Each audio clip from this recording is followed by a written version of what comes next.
Hello guys, welcome back to in this video. Friends, आज के इस वीडियो में हम न्यू चैप्टर स्टार्ट करने वाले हैं। ठीक है, पिछली वीडियो में हमने फ्रेंड्स चैप्टर 1 का क्वेश्चन नंबर 26 तक देखा था। फ्रेंड्स, वो आगे मैं करा दूंगा, अभी मैंने उसको स्किप कर दिया है। आज मैं चैप्टर 2 स्टार्ट करने वाला हूँ फ्रेंड्स, कबीर दास। ठीक है, एंड फ्रेंड्स, अगर आप लोगों के पास बुक होगी तो आपको काफ़ी क्वेश्चन वहाँ से मिल जाएगा। तो देखो यार, होता है ये कि आप चाहो तो बुक से भी पढ़ सकते हो, यानी कि सीरीज से भी पढ़ सकते हो।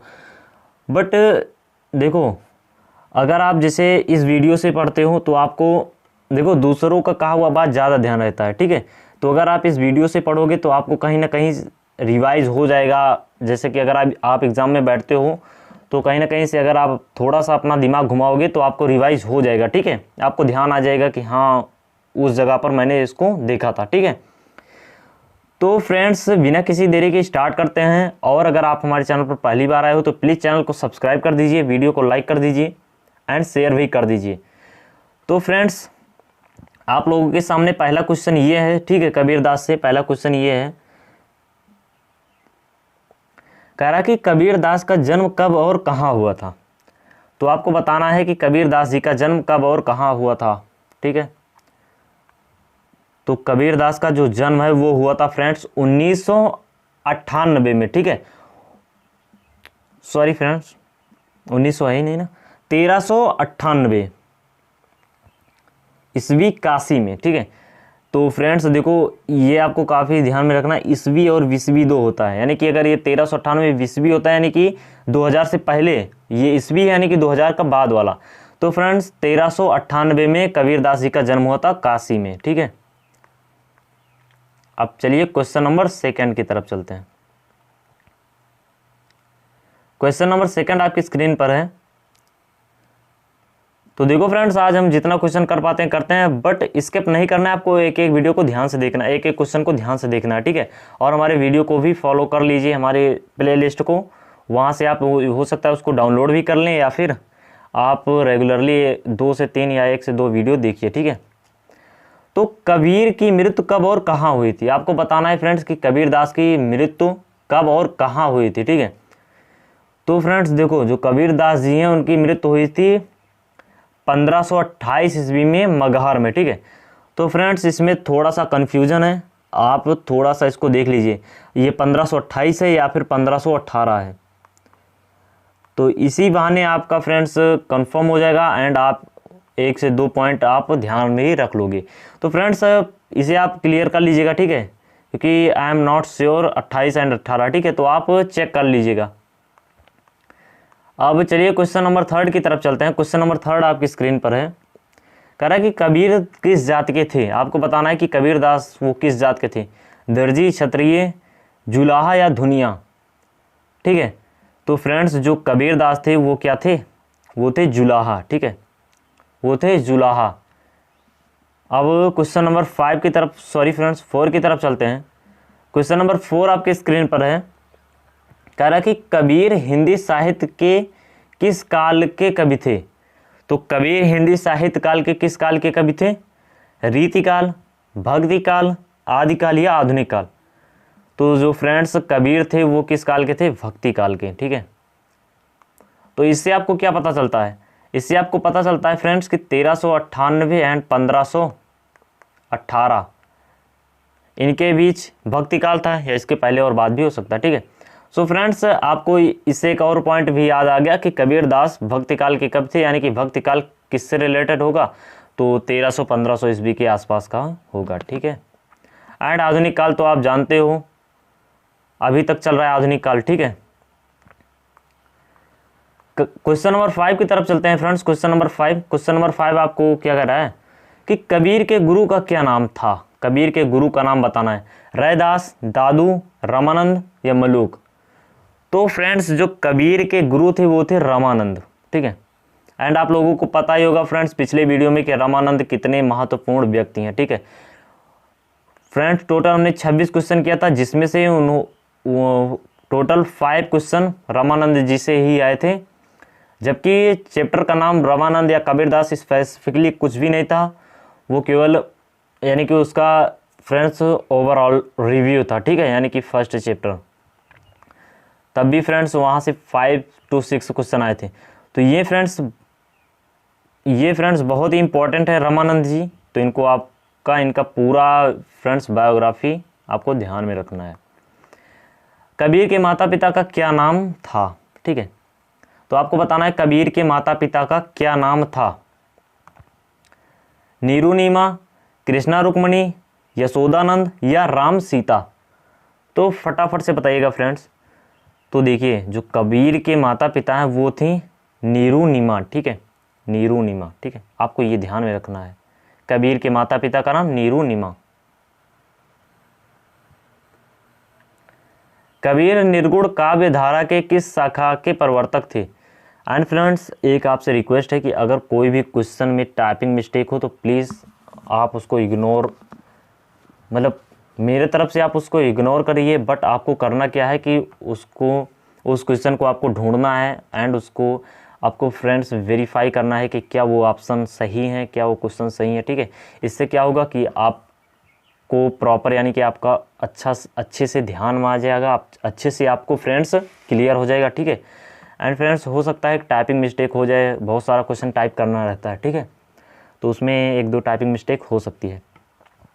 कबीर निर्गुण काव्य धारा के किस शाखा के प्रवर्तक थे। तो फ्रेंड्स आपको बताना है कि कबीर निर्गुण काव्य धारा के किस शाखा के प्रवर्तक थे। ज्ञानश्रयी, प्रेमाश्रयी, रामाश्रयी या कृष्णाश्रयी। तो फ्रेंड्स ये जो कबीरदास जी हैं वो किस शाखा के प्रवर्तक है, ज्ञानश्रयी शाखा के प्रवर्तक है, ठीक है। इससे आपको पता भी चल गया कि इतना श्रेय है, प्रेमाश्रयी, रामाश्रयी, कृष्णाश्रयी, ज्ञानश्रयी, ठीक है, एंड सो ऑन आप देख लेना जो कुछ भी होगा। तो क्वेश्चन नंबर 8 आपके स्क्रीन पर है। कबीर की पत्नी का क्या नाम है। कबीर की पत्नी का क्या नाम है बताना है फ्रेंड्स, फटाफट से बताइएगा। लोई या फिर निशा या फिर रीमा या फिर सीमा। तो फ्रेंड्स जो कबीर की पत्नी है उनका नाम है लोई, ठीक है, आपको ध्यान रखना है। लोई जो है वो कबीर की पत्नी का नाम है और उनकी माता का नाम है नीरू नीमा। उनका जन्म फ्रेंड्स 1398 में हुआ था एंड वो यानी कि फ्रेंड्स उनकी मृत्यु जो हुई थी वो 1518 या 28, कन्फ्यूजन है, ठीक है। और वो किस काल के हैं, भक्ति काल के हैं। उनके गुरु का नाम रामानंद। अभी तक हमने इतना पढ़ा। 1 मिनट फ्रेंड्स, मेरी पेन चली गई है तो मैं पेन लेकर आता हूँ। सॉरी फ्रेंड, लिखने वाला, ठीक। तो चलो फ्रेंड्स क्वेश्चन नंबर 9 कह रहा है कबीर की पुत्र या पुत्री, मतलब पुत्र और पुत्री दोनों कौन थी। पीपा धन्ना, माला मलूक या फिर कमाल कमाली या फिर दीना दादू। तो फ्रेंड्स बहुत ही इंटरेस्टिंग नाम है, ठीक है, कमाल कमाली, ठीक है। तो कबीर की पुत्री और पुत्र और पुत्री का नाम कमाली, यानी कि इनके पुत्र का नाम कमाल और पुत्री का नाम कमाली, ठीक है। नाम से ही आपको क्लियर हो गया होगा। क्वेश्चन नंबर 10 की तरफ चलते हैं फ्रेंड्स। क्वेश्चन नंबर 10 आपकी स्क्रीन पर है। कह रहा है कि कबीर पंथ के प्रवर्तक कौन थे। कबीर पंथ के प्रवर्तक कौन थे। धर्मदास, कबीरदास, दादू या फिर रहीम। तो फ्रेंड्स देखो जैसा कि ये नाम में ही आपको दिया है कबीर पंथ, तो ऑब्वियसली कबीर पंथ के प्रवर्तक कौन। तो फ्रेंड्स जैसा कि नाम में ही दिया है कबीर पंथ, तो कबीर पंथ कौन होंगे, कबीरदास, ठीक है। थोड़ा सा प्रॉब्लम हो गया था फ्रेंड्स, बट अब सही है, ठीक है, कबीरदास। तो कबीरदास के प्रमुख शिष्य कौन थे, ठीक है। कबीरदास के प्रमुख शिष्य आपको बताना है कौन थे, ठीक है। जैसा कि आपको ऑप्शन में दिखाई दे रहा होगा कि ऑप्शन एक ही है, यानी कि उनके जो प्रमुख शिष्य हैं वो एक ही हैं। तो वो कौन से हैं आपको नाम बताना है। रस खान है या फिर रैदास हैं या फिर रहीम है या फिर धर्मदास हैं। तो फ्रेंड्स देखो जो कबीरदास के क्या था क्वेश्चन, प्रमुख शिष्य थे वो थे धर्मदास, ठीक है, धर्मदास, ठीक है।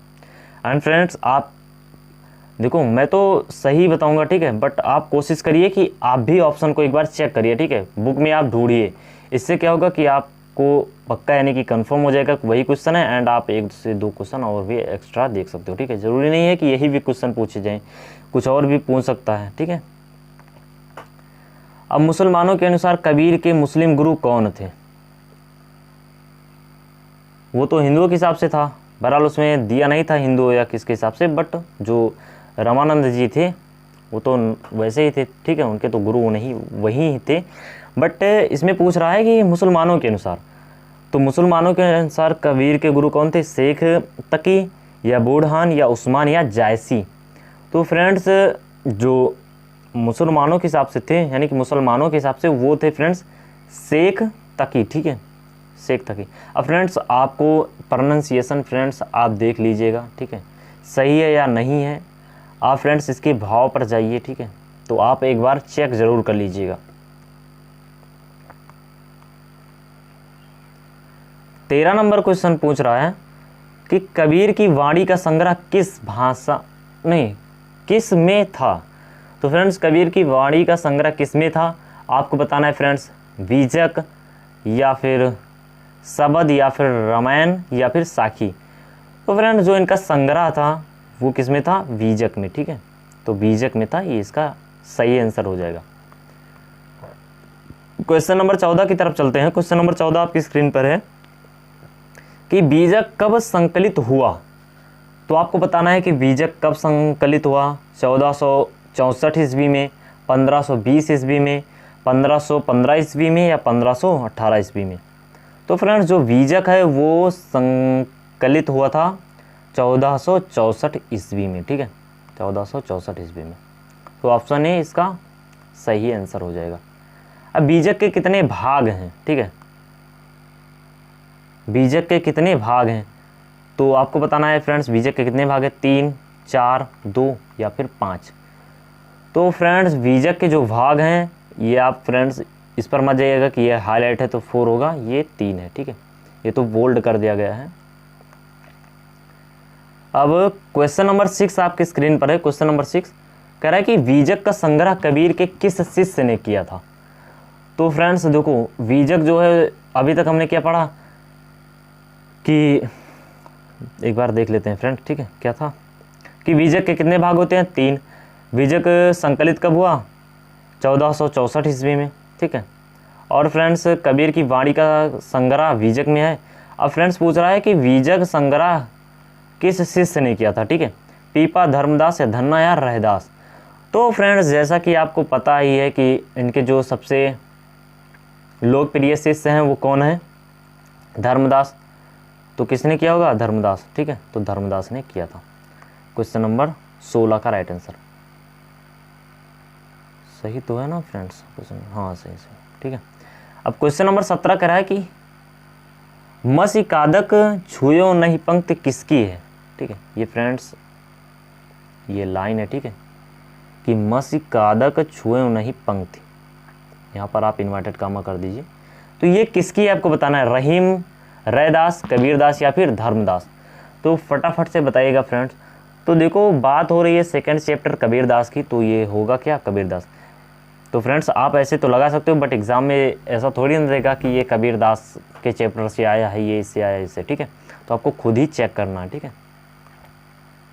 18 नंबर है।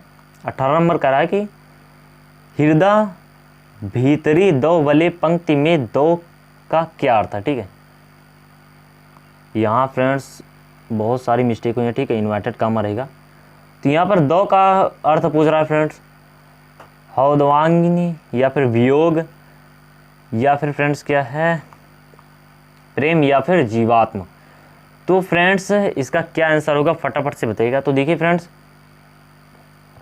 इसका जो एक मिनट इसका जो आंसर होने वाला है वो फ्रेंड्स होगा ऑप्शन नंबर ए, ठीक है।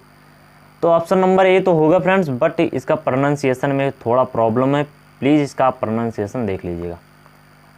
क्वेश्चन नंबर 19 पर चलते हैं कि शब्द का अर्थ क्या है, ठीक है। क्वेश्चन नंबर 19 है आपके सामने कि शब्द का क्या अर्थ है, ठीक है। शब्द का अर्थ शब्द या फिर शब्दों या फिर सच बोलो या फिर सब कहो। तो फ्रेंड्स ऑब्वियसली शब्द का अर्थ सब होगा, ओ सॉरी, ठीक है। क्वेश्चन नंबर 20 की तरफ चलते हैं, बहुत ही लेंदी क्वेश्चन है फ्रेंड्स, ठीक है। कह रहा है कि कबीर का काव्य बहुत स्पष्ट और प्रभावशाली है। यद्यपि कबीर ने पिंगल और अलंकार के आधार पर काव्य रचना नहीं की, तथापि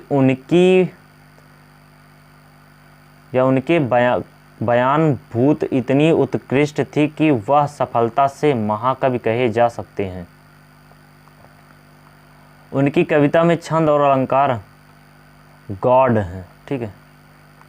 संदेह प्रधान है, उस संदेह को प्रकट करने का ढंग अलंकार युक्त ना होते हुए भी कायम है। कथन किसका है? तो फ्रेंड्स ये बहुत ही बड़ा है, ठीक है, बट आपको घबराना नहीं है। देखिए फ्रेंड्स, क्या होगा इसका? डॉक्टर राम कुमार वर्मा, डॉक्टर रामचंद्र शुक्ल, या फिर डॉक्टर धर्मवीर भारती, या फिर आचार्य हजारी प्रसाद द्विवेदी। तो फटाफट से बताइएगा फ्रेंड्स। तो देखो इसका जो आंसर हो जाएगा वो हो जाएगा option A, doctor Ram Kumar Verma, ठीक है। तो ये जो पूरा कथन है ये आपने देखा, इनका जो फ्रेंड्स ये कहा है, इसको कहा है डॉक्टर राम कुमार वर्मा ने, ठीक है। क्वेश्चन नंबर 21 है आपके सामने। कह रहा है कि रामायण में कौन सा छंद प्रयुक्त है, ठीक है। रामायण में कौन सा छंद प्रयुक्त है? दोहा सोरठा, गीतिका, चौपाई दोहा या हरि गीतिका, ठीक है। तो फ्रेंड्स देखो, जो रामायणी है फ्रेंड्स, उसमें यूज किया गया है चौपाई और दोहा, ठीक है। देखो आप जब रामायण पढ़ते हो तो उसमें क्या चौपाई कहा जाता है, दोहा कहा जाता है, ठीक है। सोरठा नहीं कहा जाता, इससे ये कैंसिल हो गया। चौपाई तो होता ही है, ठीक है। तो चौपाई एक ही ऑप्शन में यही सही हो जाएगा, ठीक है। आप रामायण पढ़ते हो तो आपको तो पता होना चाहिए यार, ठीक है। क्वेश्चन नंबर 22 क्या कह रहा है कि शब्द में कौन सा छंद प्रयुक्त हुआ है? गे यह पद, ठीक है। ये फ्रेंड्स आपका शब्द है, गे यह पद, ठीक है। तो आपको बताना इसमें क्या है, रोला है, दोहा है, सोरठा है या फिर चौपाई है, क्या है आपको बताना है फटाफट से। क्वेश्चन नंबर कौन सा है? क्वेश्चन नंबर है 22, ठीक है। तो इसमें फ्रेंड्स जो आपका यूज किया गया है वो यूज किया गया है दोहा।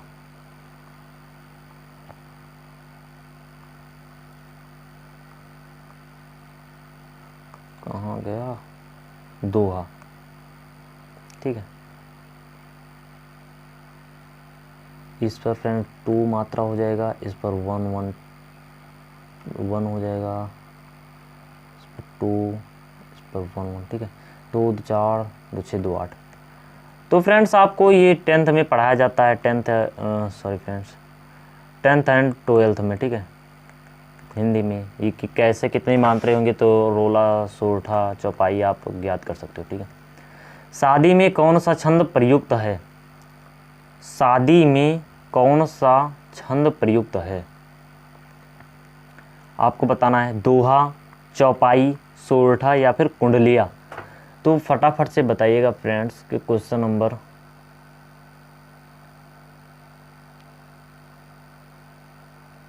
23 का क्या आंसर होगा।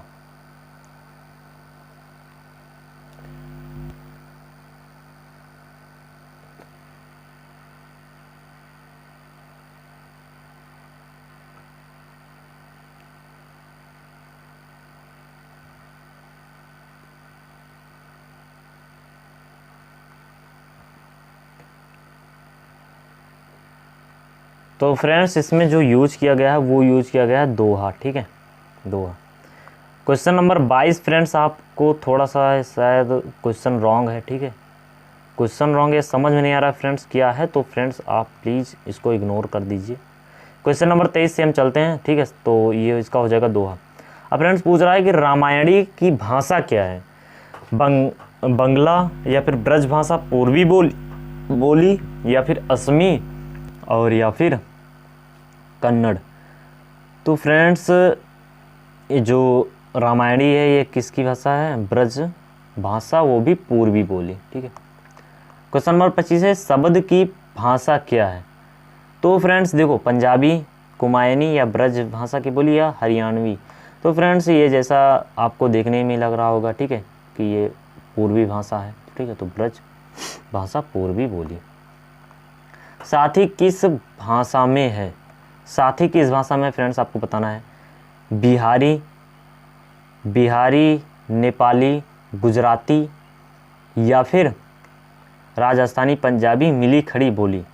तो फ्रेंड्स देखो साथी, ठीक है, तो साथी आपको पता ही होगा कि ये खड़ी बोली यानी कि जिसको हम लोग क्या बोलते हैं, शुद्ध हिंदी भी बोलते हैं, ठीक है। और फ्रेंड्स पंजाबी में भी इसी को कहा जाता है, राजस्थानी में भी इसी को कहा जाता है। तो ऑप्शन नंबर डी इसका आंसर हो जाएगा, साथी। कबीर की भाषा को सदूप कड़ी कहा गया है, या कहा है, किसने कहा है फ्रेंड्स कि कबीर की भाषा सदूप कड़ी है, किसने कहा है। नगेंद्र ने, या फिर फ्रेंड्स रामचंद्र शुक्ल ने, या निर्मला जैन ने, या प्रकाश चंद्र गुप्त ने। तो फ्रेंड्स कबीर की भाषा को सदूप कड़ी किसने कहा है, इसको कहा है रामचंद्र शुक्ल ने, ठीक है।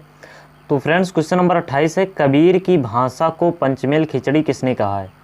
तो फ्रेंड्स देखो कबीर की भाषा को पंचमेल खिचड़ी कहा है हजारी प्रसाद ने, ठीक है, हजारी प्रसाद ने।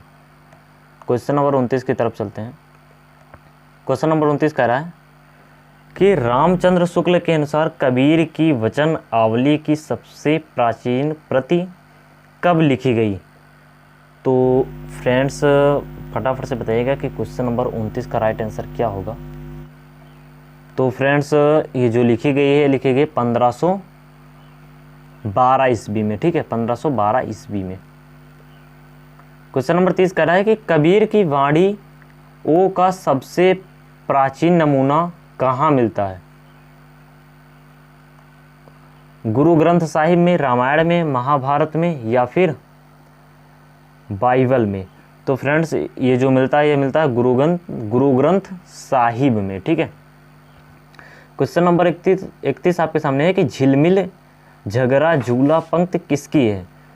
तो फ्रेंड्स कबीर की, तुलसी की, सूर की, या रहीम की। तो फ्रेंड्स ये जो पंक्ति है झिलमिल झगड़ा झूला, ये फ्रेंड्स कबीर दास की, ठीक है।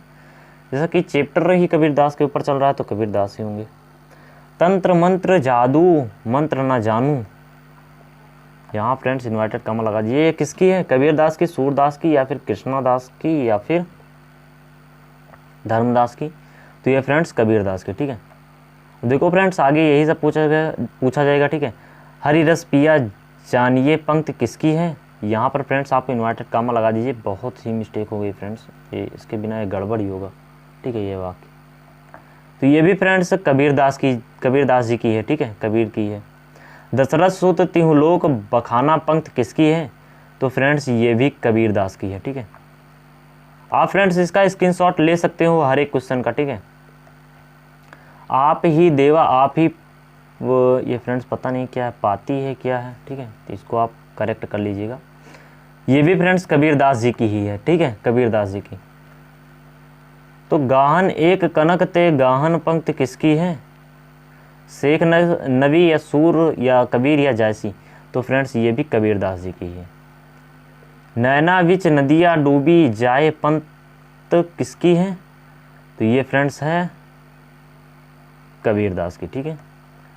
अब फ्रेंड्स कह रहा है कि तुम जिन जानो गीत हैं। तो देखो फ्रेंड्स ये चैप्टर कबीर दास का है तो बार बार कबीर दास आ रहा है, बट आपको ये सारे चीज़ याद करने, ठीक है, जो भी हो, दोहा, सोरठा, चौपाई, जो भी हो आपको याद रखना, ठीक है।